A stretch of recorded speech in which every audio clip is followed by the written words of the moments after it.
Hello kids, how are you. आज हम nervous system के बारे में पढ़ेंगे। व्हाट इज़ नर्वस सिस्टम और इसमें क्या क्या आता है वो सब कुछ इस चैप्टर में हम पढ़ेंगे। ये हमने क्लास 5th की साइंस बुक से लिया है। This is chapter number 2।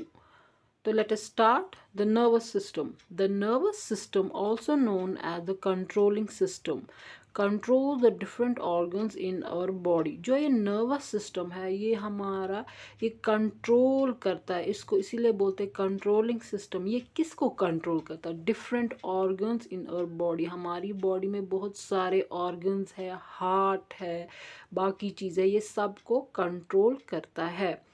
It's responsible for almost everything we do और फील। जो भी हम करते हैं वो सब कुछ, थिंकिंग, मूवमेंट, कुछ भी जो भी हम करते, फील करते, ये सब कुछ इसी नर्वस सिस्टम की वजह से होता है। It controls our memory. ये हमारी यादाश्त कंट्रोल करता है। मूवमेंट, हमारी मूवमेंट, हम चलते कैसे चलते वो करता है कंट्रोल। कोऑर्डिनेशन, हम किस तरीके से चलते। ब्रीदिंग जो हम सांस लेते हैं उसको भी कंट्रोल करता है। डाइजेशन को, सेंसेस एंड रेस्पॉन्सिबल, जो भी हम रिस्पॉन्स देते हैं उसको भी, सेंस जो हमारे सेंस ऑर्गन्स है उनको भी कंट्रोल करता है। Thus, it regulates the involuntary and voluntary actions of our body। यानी कंट्रोल करता है इनवॉलेंट्री, वो जो हमारे कंट्रोल में नहीं होते हैं, एंड वॉलेंट्री एक्शन जो हमारे कंट्रोल में होते हैं, जो एक्शंस हम खुद कर पाते, जिनको हम खुद कंट्रोल कर सकते, तो उनको भी ये रेगुलेट करता है। The nervous system consist of, nervous system में अब होता है brain, spinal cord and nerves. ये इन चीज़ों से बना होता है नर्वस सिस्टम। तो आप एक पिक्चर देख सकते हैं, ये जो यहाँ पे लाइन्स है, these are all nerves and this is a spinal cord. ये पीछे से होता है बैक साइड पे, और यहाँ से नर्व्स लगी होती है। This is brain. तो एक पूरे नर्वस सिस्टम की पिक्चर दिखाई गई है। तो सबसे पहले हम इम्पोर्टेंट पार्ट पढ़ेंगे brain. The brain is a vital organ of our body. हमारी बॉडी का सबसे ज़रूरी ऑर्गन है brain. It's located inside the skull which protects it from damage.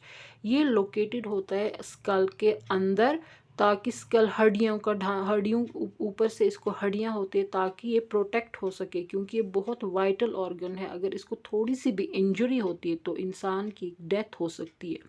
Fluid card, एक फ्लूड होता है card, cerebrospinal fluid is present between the skull and the brain. ये हमारे स्कल, खोपड़ी जिसको हम बोलते हैं, और हमारे ब्रेन के दरमियान ये फ्लूड होता है, इसको बोलते हैं सेरिब्रोस्पाइनल फ्लूड। विच हेल्प्स, ये करता क्या है, which helps absorb shocks and thus protects the brain from injuries. तो ये हेल्प शॉक, जो अगर कुछ लगती है, कुछ होता है, तो फ्लूड की वजह से जो शॉक हमें लगता है ये उसको एब्जॉर्ब करता है, जो जर्क्स लगती है, जिस वजह से हमारा ब्रेन प्रोटेक्टेड रहता है ज़ख्म से। The brain is the control centre of our body. ये तो सबको पता है, हमारी बॉडी का कंट्रोल सिस्टम एक ब्रेन होता है, सेंट्रल कंट्रोल सिस्टम, जिससे सब कुछ कंट्रोल होता है। इट रिसीव्स इंफॉर्मेशन लेता है from different parts of the body के दूसरे पार्ट से ये इंफॉर्मेशन लेता है, processes the information thus received and sends back instruction to the different body parts. Process the information को प्रोसेसिंग करता है और फिर बैक सिग्नल्स देता है to different body parts. It also stores information in our memory. हमारी memory में information store रहती है, हमें जो याद रहता है वो सब कुछ इसी ब्रेन की वजह से होता है। The human brain has 3 main parts. Human brain के 3 मेजर पार्ट्स होते हैं, cerebrum, cerebellum and medulla oblongata. अब हम इन तीनों को अलग अलग करके पढ़ेंगे। यहाँ पे आपको एक ब्रेन की पिक्चर दिखाई गई है। You can look at this is cerebrum, this is cerebellum नीचे होता है, and this is medulla oblongata. The cerebrum is the largest part of the brain. Brain का सबसे लार्जेस्ट पार्ट सेरिब्रम होता है। It is wrinkled and dome shaped. इसके अंदर wrinkles जैसी होती है और ये डोम शेप्ड का होता है। It regulates our thinking. ये क्या करता है, थिंकिंग को कंट्रोल करता है, learning ability, memory and intelligence, सब कुछ इसी वजह से होता है। It also controls our sense organs, हमारी जो सेंस ऑर्गन्स है, sense of sight, sense of smell, सब कुछ ये इनको कंट्रोल करता है। Thus it's responsible for coordinating all voluntary actions of our body, जो भी हमारी बॉडी में वॉलेंट्री एक्शंस होती है यानी जो हम खुद कंट्रोल कर पाते हैं, इसको कोऑर्डिनेशन में रेस्पॉन्सिबल होता है, यानी इसी की वजह से सब होता है। दूसरा आता है cerebellum, it is the second largest part of the brain. ये आपको कभी ऑब्जेक्टिव आ सकता है। The second largest part of the brain is cerebellum which is located below the cerebrum, it is located below, नीचे होता है cerebrum के। it controls the actions performed by the muscles thereby helping in body movements, ये control करता है जो action पर muscles जो एक्शन करती है वो एक कंट्रोल करता है, thereby help in body movement, इस वजह से फिर बॉडी मूवमेंट्स होती है। It also helps in maintaining posture and balancing the body, इसी वजह से पोस्चर, हमारा पोस्चर होता है, हम स्ट्रेट जैसे खड़ा रहते हैं उसको बोलते हैं पोस्चर, तो इसको मेंटेन करता है और बैलेंसिंग द बॉडी को बैलेंस करता है, कहीं गिर न जाए इधर से हम उधर से, तो हम बिल्कुल स्ट्रेट जब हम खड़ा रहते हैं, it is all because of the cerebellum। Now the third one is medulla oblongata or the brain stem, इसको brain stem भी बोलते हैं, is located below the cerebellum, ये cerebellum से नीचे होता है। It connects the brain to the spinal cord, अब जो पीछे से हमें पता है बैकबोन साइड से एक स्पाइनल कॉर्ड जैसा नीचे तक उतरता है, ये कनेक्ट, उस वजह से ये कनेक्ट करता है ब्रेन और स्पाइनल कॉर्ड को, यही मेडुला ओब्लोंगेटा कनेक्ट करता है brain to the spinal cord.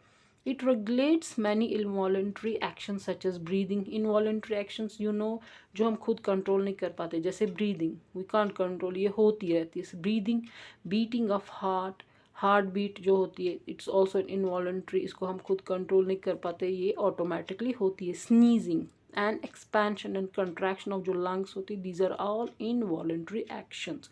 It works even when we are sleep, ये तब भी काम करता है जब हम सोए हुए होते हैं। दिस ऑल ये कौन कंट्रोल करता है? Medulla oblongata. Now come spinal cord, यहाँ पे पिक्चर दिखाई गई है एक स्पाइनल कॉर्ड की, this is the spinal cord, ये बैक साइड पे होता है। The spinal cord begins as the continuation of the medulla oblongata and extends till the lower end of the backbone. तो स्पाइनल कॉर्ड कहाँ से start होता है? मेडुला ओब्लोंगेटा से स्टार्ट होता है और कहाँ तक जाता है? लोअर एंड ऑफ बैकबोन तक। It's made up of a long bundle of nerves, तो ये किससे बना होता है? नर्व्स, बहुत सारी नर्व्स होती है, उससे बना हुआ होता है। And is protected by the vertebral column, तो ये हड्डियाँ ऊपर से इसको होती है जिसको हम बोलते हैं वर्टिब्रल कॉलम, उससे ये प्रोटेक्टेड होता है because it's very delicate. The spinal cord is responsible for carrying signals, इस सिग्नल्स और इंफॉर्मेशन फ्रॉम द ब्रेन देता है to different parts of the body and from the parts of the body to the brain, यानी ये brain से body parts को information देता है और बॉडी पार्ट से वापस ले जाता है ब्रेन में। It also controls the reflex actions. Now comes the nerves, nerves are bundle of fibers, ये बंडल होती है, बहुत मिलजुल के फाइबर्स होते हैं, which receive and send message to and from the brain and other parts of the body, ये receive करती है मैसेज और सेंड भेजती भी है मैसेज फ्रॉम ब्रेन से अदर पार्ट्स ऑफ बॉडी तक। They are made of nerve called neurons, ये नर्व सेल से बनी होती है जिनको हम, उन सेल्स को हम बोलते हैं neurons. Most nerves originate from the spinal cord and form a network all around our body. बहुत सारी जो nerves होती है वो कहाँ से निकलती है? From the spinal cord. Spinal cord से निकल के एक network सब बनाती है around our body. They are classified into 3 types based on their functions. According to based on their functions, काम करने के हिसाब से इनको 3 types में differentiate किया गया है. Sensory nerves, motor nerves and mixed nerves. Sensory nerves carry messages from different parts of the body to the brain and the spinal cord. जो sensory nerves होती है वो message information carry करती है from different parts of the body brain तक and spinal cord तक, यानी body part से लेके ब्रेन तक जाती है इंफॉर्मेशन या स्पाइनल कॉर्ड तक। फिर है motor nerves, they carry message from the brain, ये ब्रेन से लेती है मैसेज एंड स्पाइनल कॉर्ड से to different parts of the body, ये इनका रिवर्स है, ये वापस ब्रेन से डिफरेंट पार्ट्स तक लेती है, ब्रेन और स्पाइनल कॉर्ड से। मिक्स्ड नर्व्स जो अब मिक्स्ड होती है, perform the actions of both sensory nerves as well as the motor nerves. तो मिक्स्ड नर्व्स में दोनों काम होते हैं, सेंसरी नर्व्स भी होती है, मोटर नर्व्स भी होते हैं, तो ये दोनों काम करते हैं। दे carry message in both direction, तो यहाँ पर दोनों डायरेक्शंस में काम मैसेज जाती है between the brain and the other parts of the body. तो ये था हमारा स्पाइनल कॉर्ड इस नर्व्स के बारे में पढ़ा। तो अब अगले टॉपिक में मैं आपको रिफ्लेक्स एक्शंस के बारे में पढ़ाऊँगी। Thank you.